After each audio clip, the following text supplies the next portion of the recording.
the window behind us. We're glowing, splendiferous, radiant. I dressed up for you. I don't normally wear this much bling. It's cute. I'm loving it, truly.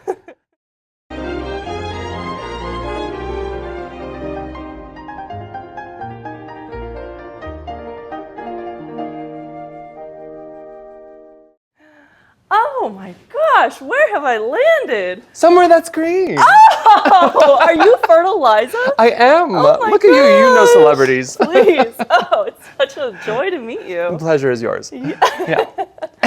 Well, thanks for being on Over the Fence Landscape Tours. Of course. It's not really a landscape per se, Well. but I mean, it is something so important, you know, houseplants. Yes. And tell me about it, please. Cause I mean, this day and age, especially millennial generation, we don't have yards, right? So we can't landscape.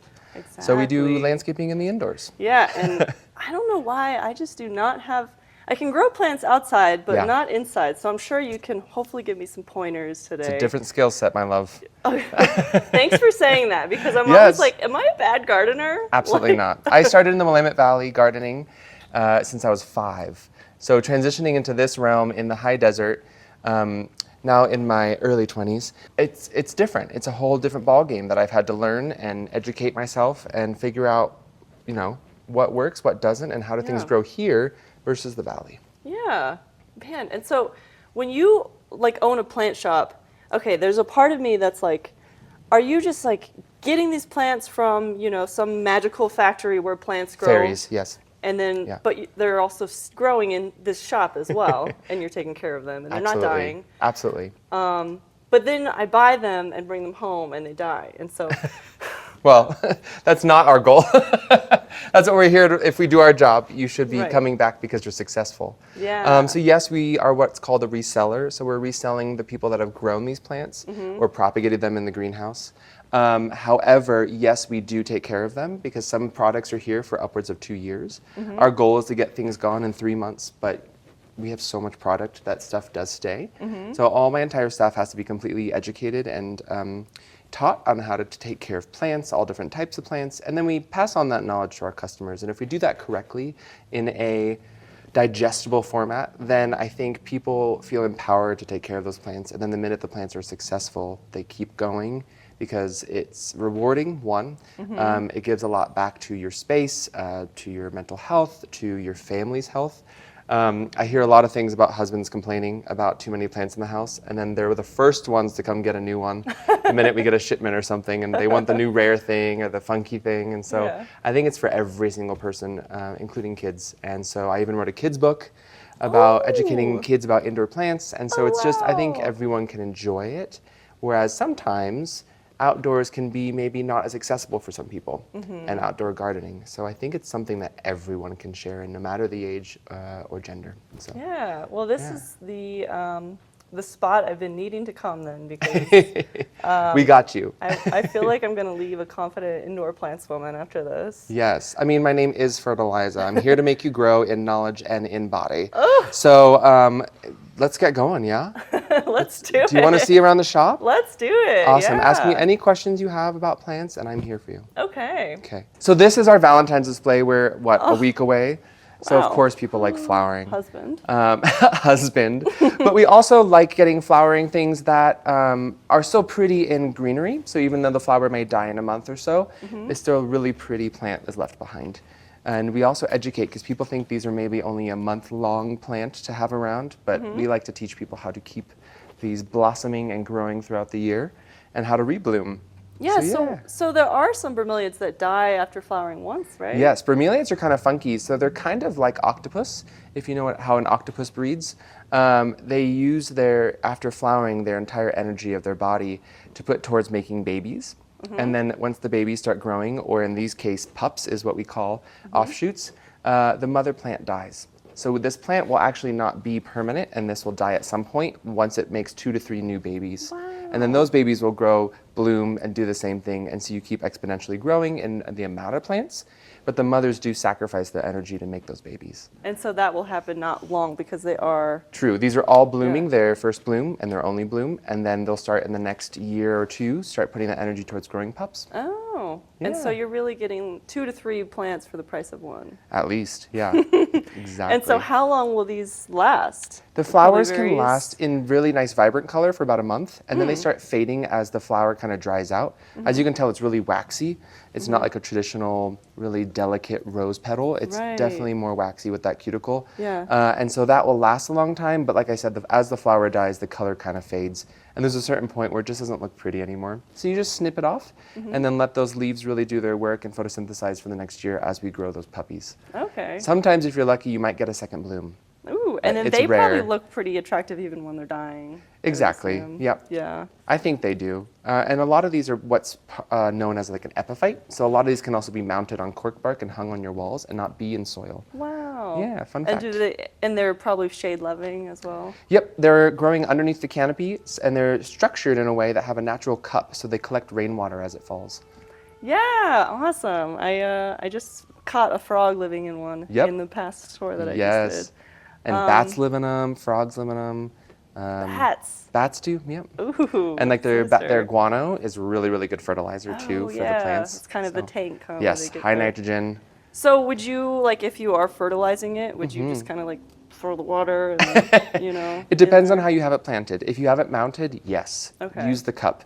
If you don't have it and you have it like this in soil, you actually want to water the soil and not use the cup. Oh. The cup is going to make it too wet, and it's going to start rotting and getting goopy and mushy. And that's just because that cup is going to hold too much water when it's in soil as well. So you're having double water. Oh, okay. So it's best to kind of water the soil if you have it in soil, or water the cup if you have it mounted.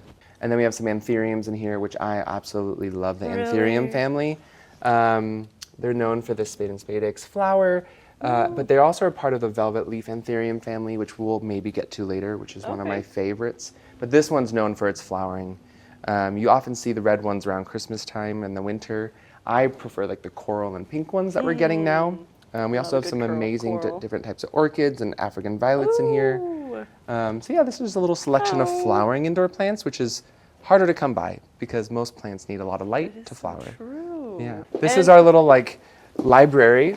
But we're a little picked thin right now, but this is my kid's book. Oh, cool. I wrote it 6 years ago, and I watercolored it myself, and I self-published, and then it got picked up by a lot of places. But it's all about just like identifying and like becoming friends with your plants.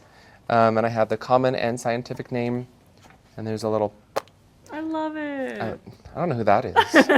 But yeah. And so do you name all your plants in your own home? I used to, I don't anymore. I really just challenge myself to know all the scientific names and just like make sure to touch to them, sing to them, do all that stuff. There's a customer out there like, what's happening? We're closed.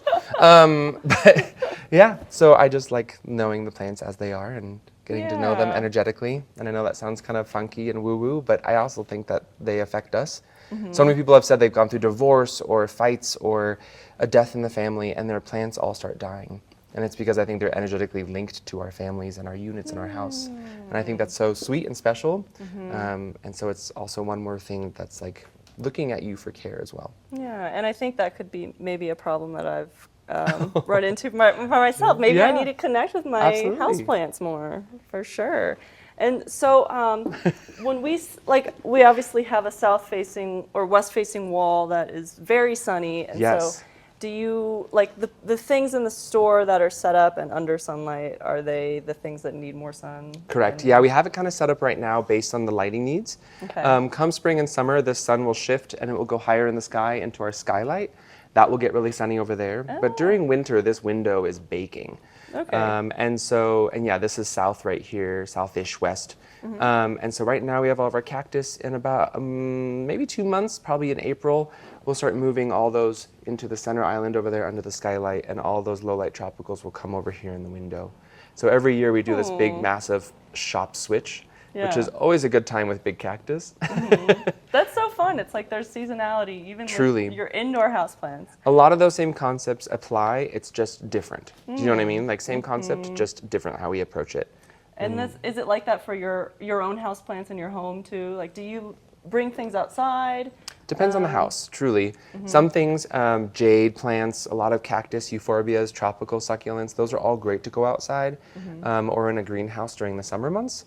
Winter months, it may be too cold for some of those, and so it's always good to bring them in. So yeah, some plants are seasonal, what we tell them. But most indoor tropicals are going to be year-round indoors.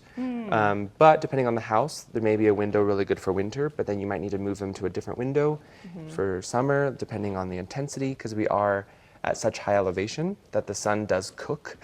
Even cactus can get fried here, especially in that first week of really intense sun in June. Some of your cactuses can get fried, so you really have to acclimate your plants as you transition them to different spaces, doing little bits at a time, hour here, hour there, to try to get them to adjust. You can't just throw them right into full direct sun in June, especially when we're like 100 degrees. The sun's really close to us. Things will fry. There's so much I'm learning.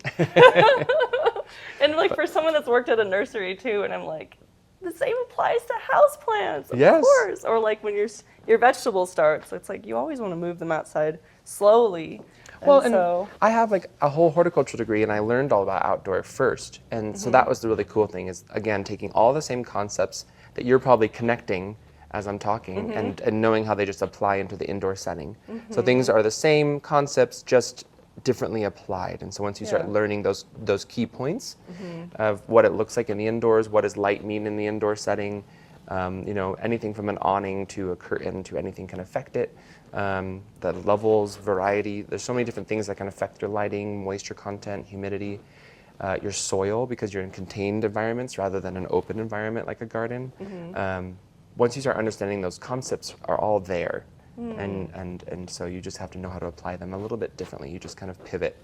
But yeah, you know more than you think you know. Yeah. So we have orchids and carnivorous usually in this window. One of the things about orchids is I'm always afraid to repot it.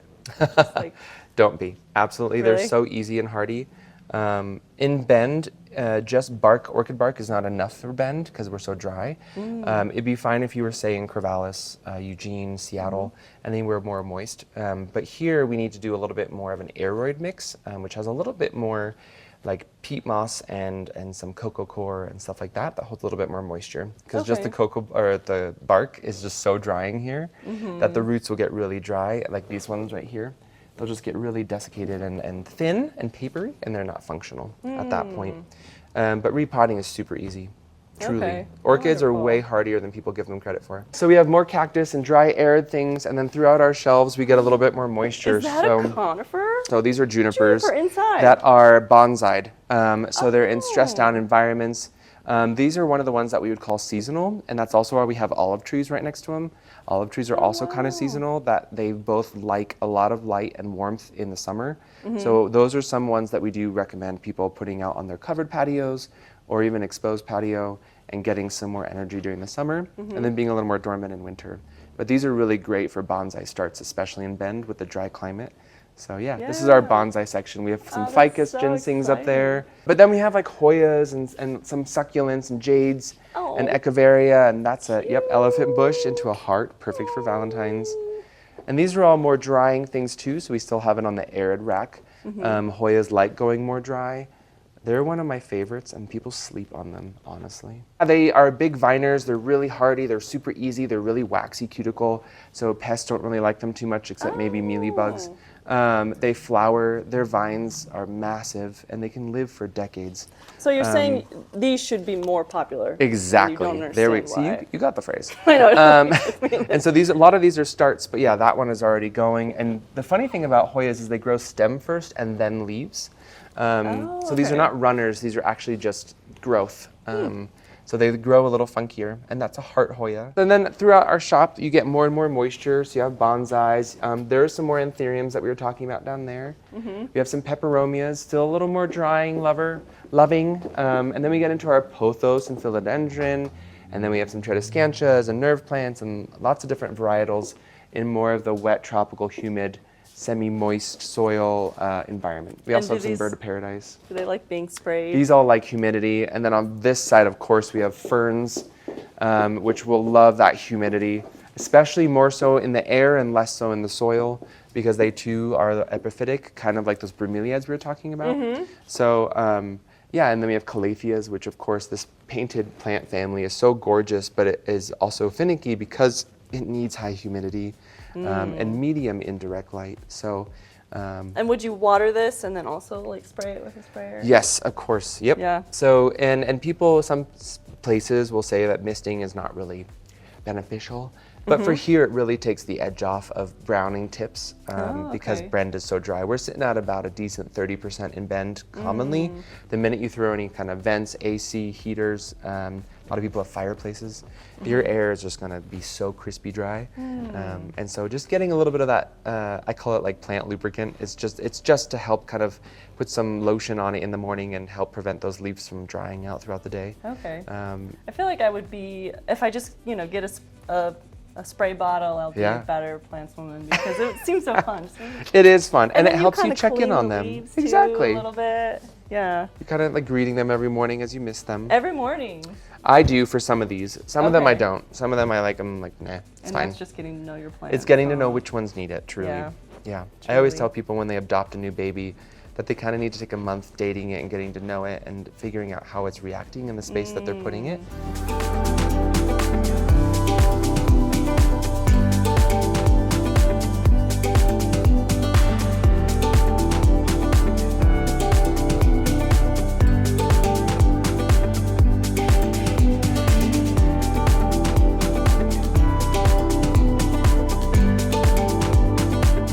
Tell me more about Fertile Liza and like how she came to be. Of course. Her inception. Her inception.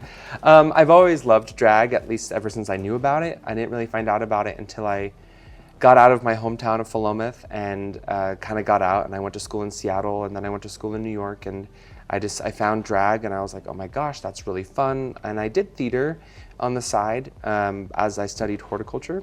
But as I then graduated from horticulture school at Oregon State, I then transitioned into going to doing musical theater school in New York City. So then I ended up in New York studying, and while I was there, I was exposed to much more the art of drag, whether it was in a bar or a theater, actually, doing like full variety show, performance, dance, singing, and it was just really elevated. It was really cool, and I just found it as an amazing art form because it truly is the art of transformation.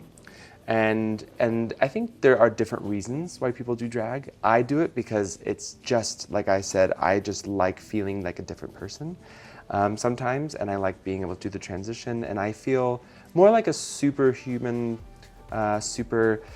like, I don't know, just like a superhero that is able to do a lot more sometimes, depending on if I'm doing, I don't know, a workshop even, just teaching about plants. I feel more confident and more powerful. I'm definitely take and turn heads and take people's attention. Even just driving here, people at the stoplights are like all looking at me. And so, I mean, I kind of like the attention. But it's a blast, and people are so afraid of what they don't understand. And so that's kind of fun too, it's done to be a little jarring, but it's also fun, like why not? And anyone can do drag. Like I said, it's just the art of transformation. So my career in drag really took off during COVID, and that was because I started teaching plant workshops in drag via Zoom while we were all in lockdown. And so it was a really fun way for me to practice my makeup, but also not have to be in full drag, just waist up, and kind of start growing a community and kind of finding my drag voice, my persona, who she is, what she's about, and everyone knows her as like the plant queen in town, fulfilling your greenest fantasies.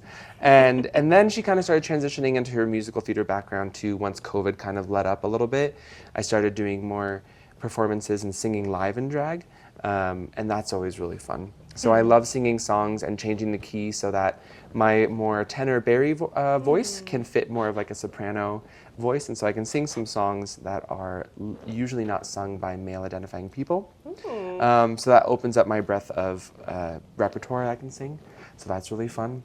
And so yeah, and then we started an event called Liza's Lounge, now with our theater half, that is now featuring Liza, and a group of amazing actors and actresses that are singing alongside me.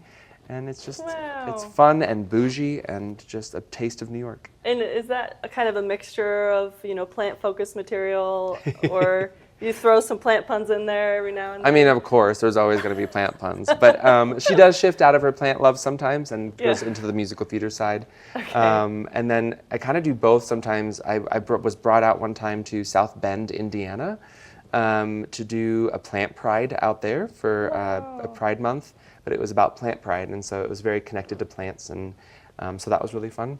And then I also travel down a lot into wine country, and so I do a lot of like gay wine weekend and Sonoma Pride and stuff over the last couple of years, and that's been fun because I do get into that viticulture aspect and talk about plants and seeing the pollinator gardens around the vineyards and getting to nerd out about that stuff, and then also like blow their mind with like my voice and my entertaining, and they're like, wait, you can do that too? And I'm like, yes, baby. So it's fun being able to do both sometimes and being able to pull out things that not really any other drag queens can really do. So it makes me original, and it's fun. Well, I can understand. I mean, I can see how just being around you feels so empowering, and like, you know, I just feel kind of giddy. Do you want to wear this? And so I know I think it's you wearing it that's like making me just, you know, feel great. And so good. You know, learning about plants from you, I can see why people are drawn to it. Yeah, I think it just makes it interesting and more palatable than just like just a dry professor or just another person teaching teaching plants or something. It's just like, I'm going to pay attention to that. That is fun. And that's what it's about, right? And making education fun and educating in general, anything is going to be good. I think continue learning no matter your age is important. And so that's kind of what we are doing here, is whether it's with the theater space or this plant shop, we're educating people about how to empower themselves with education and make greenery in their houses that make them feel good. Who wouldn't want that? And then we feel good because we get to be a person that helps assist that process. For a couple years, I was doing home consultations and helping people greenify their homes, but that ended up getting way too much, especially with Bend being one of the top 5 growing fastest cities in the nation. It's a lot of new houses, and I'm only one person.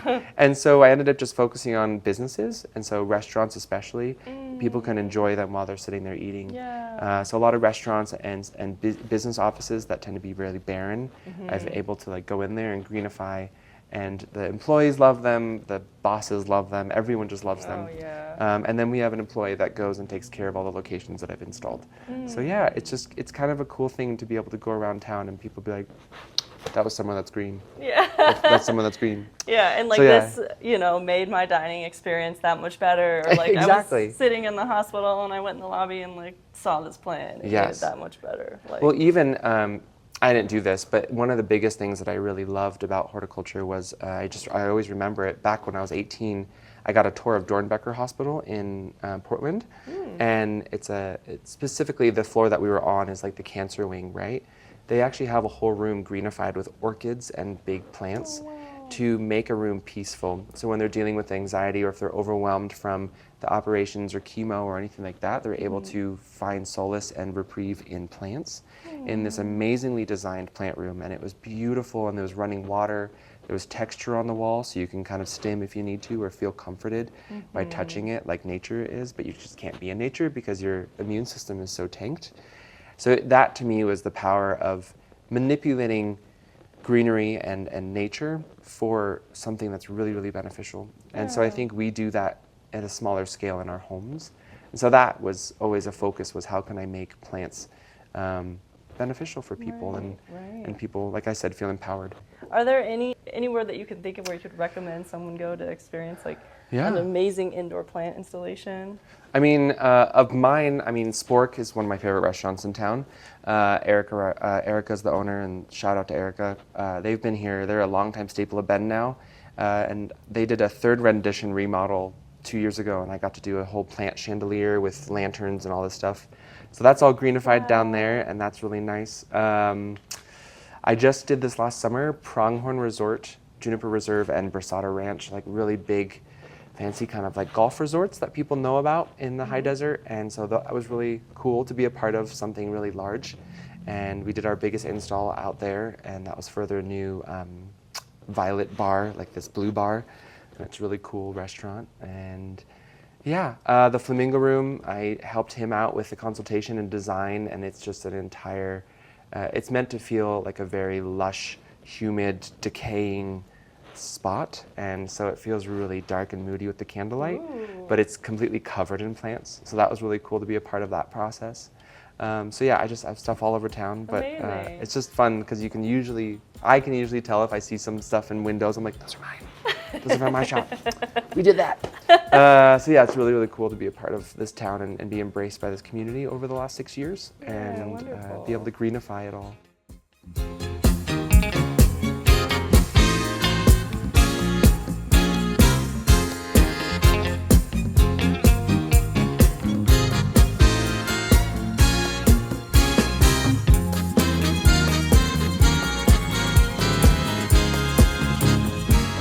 Everyone's favorite, shorts, sexy shorts, plant slut.